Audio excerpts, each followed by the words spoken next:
It was morally deficient. It was young and inexperienced. It was a great vacuum of what to do, where to go. Very good opportunity. So he learns to say peace and love, la la la. It's the right bait for the fish. Now the nickname is hash berries, the favorite pastimes of the hippies, besides taking drugs, are demonstrations and parting, seminars, and groups of discussions. There was like a war between the generations. The older people saw the hippie movement as representing some kind of anarchism, some threat to their entire way of life, and they felt threatened enough by it to overreact, and there was really no place in society you could feel unthreatened. There was no place to hide by '68. I'm not a child of the '60s. I wasn't a hippie. I'm a child of the '50s. I'm a riff. My heroes were World War II. My heroes were Cliffs of Dover, man. My heroes were Eleanor Wants War. You remember all them guys? In other words, like Roosevelt. I'm not a kid. I'm almost 60 years old, man.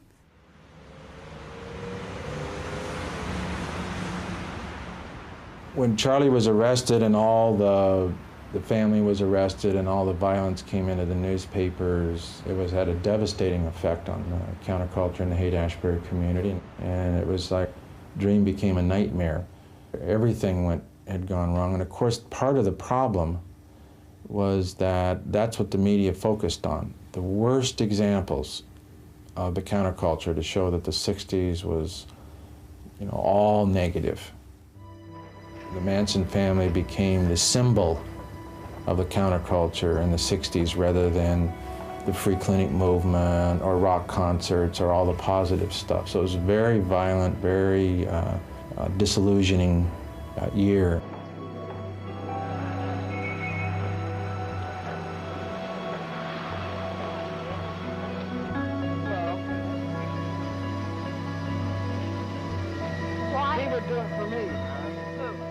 We put in free sex, no accountability, drugs, acceptable anarchy. And what do we expect to get? Do we expect to get utopia? Wish we would, but no. Well, that's not what we're going to get. We're going to get chaos. And we got chaos. There's a time for living.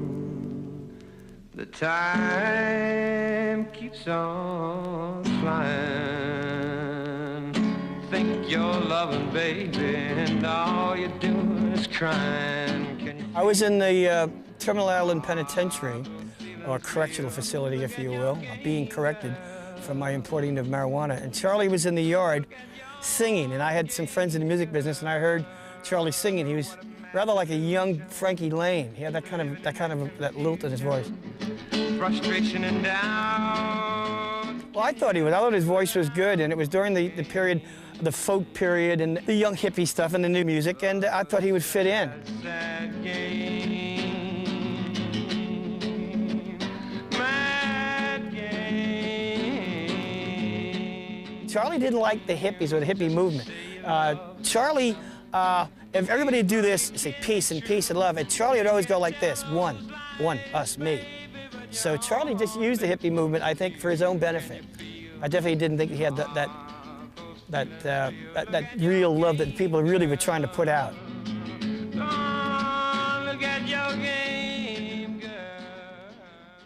Now here's one of my sins, and I'll confess to you clearly and openly to the world.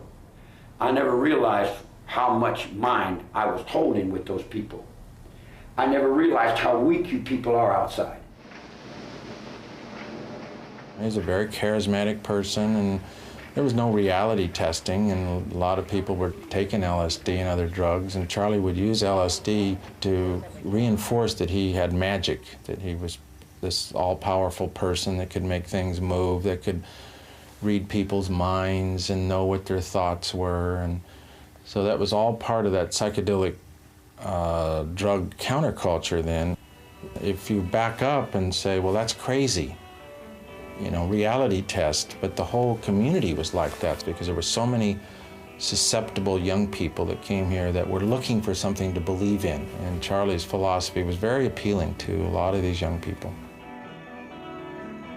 When I met Charlie, what impressed me most that I did not see in my own culture growing up was this strong sense of brotherhood, loyalty, honor, and brotherhood. And that immediately struck a chord within me. Charlie impressed word is your bond is, you know, word is your, man's no better than his word type thing. That struck a chord in me. My dad believed that. Sticking together, word being good, it's like a war, it's like a soldier reality. In other words, if these people in Hollywood have to go, so be it. That made sense to me, and that made sense to all of us. In war, you know, sometimes killing is needed.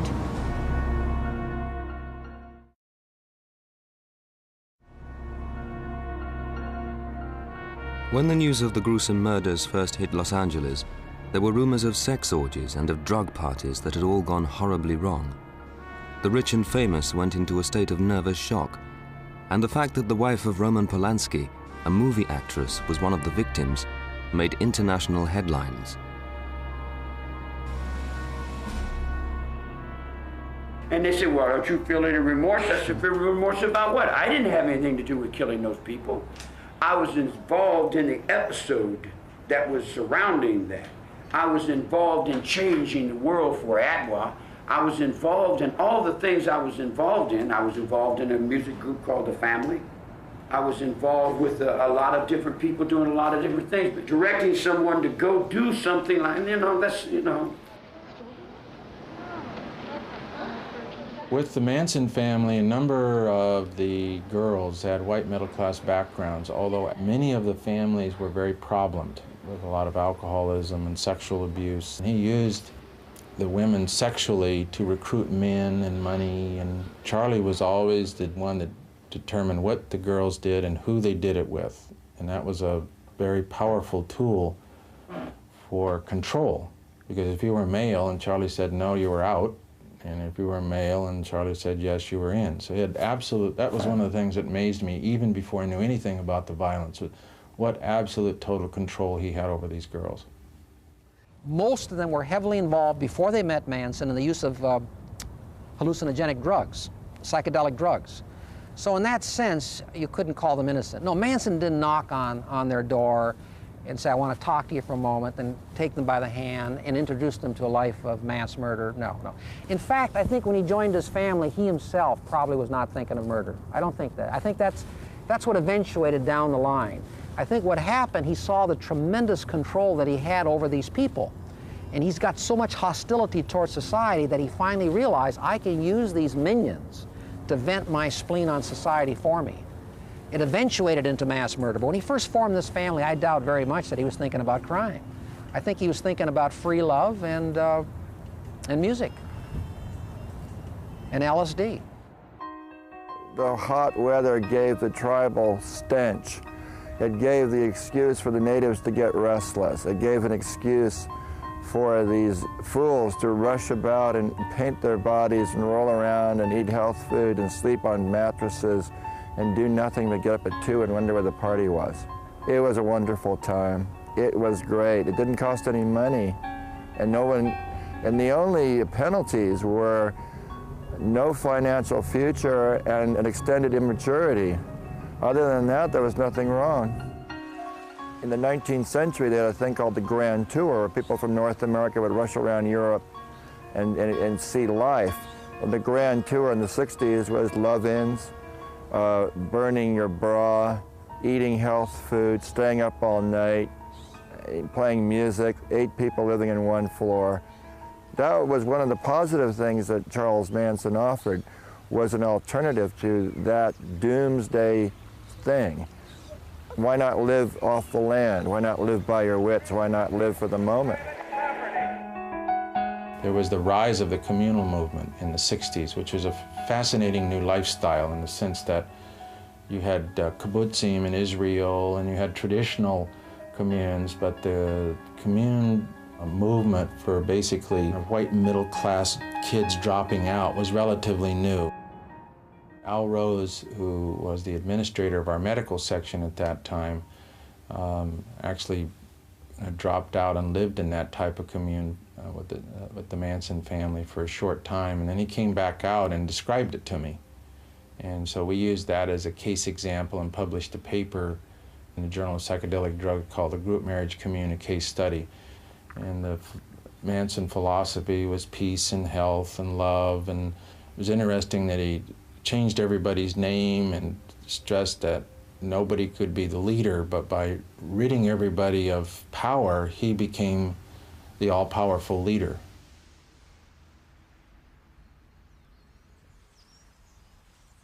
I remember when Charles Manson first drove up that winding road to the hog farm. A lot of the hog farmers were very enamored with his style. And I could see how he could, mesmerize people. At one point in the early evening, we gathered in this meditation circle and started oming, making the sound of the universe all together.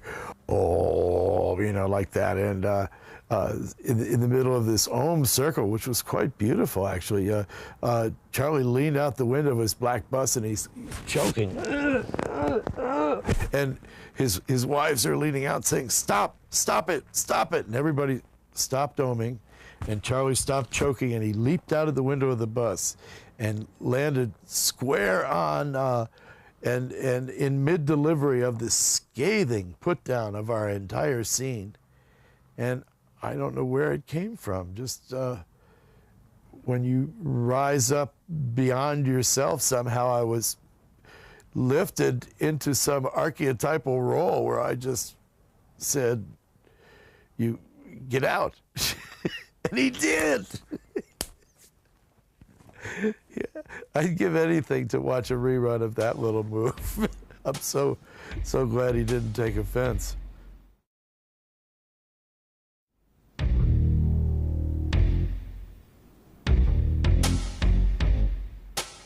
Nine months before the murders, Manson and the family had moved into an old ranch used by movie companies and had set up their own commune.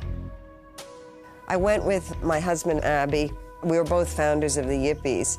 Well, there were mostly women, and there were a few guys, some of whom I think were later arrested and charged. But the women were the predominant ones, and it looked like your ideal hippie commune. I come from New York, I'm Jewish, I have dark hair. These girls were blonde and had red hair, and they were sort of the hippie ideals that you saw. There's that sort of racism. I mean, whoever decides what the ideal is the reigning white culture. But they looked more like hippies probably than I did, or like the cliche of one. And there was almost seemed like a certain innocence about them on the surface. I think Abby and I were quite spooked the whole time. It was very, very strange, There's a place called Indian Mesa where we have fires and we play music. And we make big circles, like you do with the Stones. We make big circles and we sing. Ah! And we put our souls in each other, you dig? In other words, and we have sex orgies. We fuck each other, right. And we suck each other. Yeah. We do all the things that you guys are not allowed to do in your culture. But in the culture I live in, we throw all that out the window, and that's what I guess you'd call Satan. I mean, it was shocking in the sense, but the steps into unfeeling, the drugs, all the things that you do that made your sensitivity go down. You desensitize. It makes it easy to rationalize and to live with certain things that happen. And when the Tate LaBianca happened, I refused to be in touch with how I felt. I know that now. And I tried to, I'm sure, I didn't try, I succeeded in treating it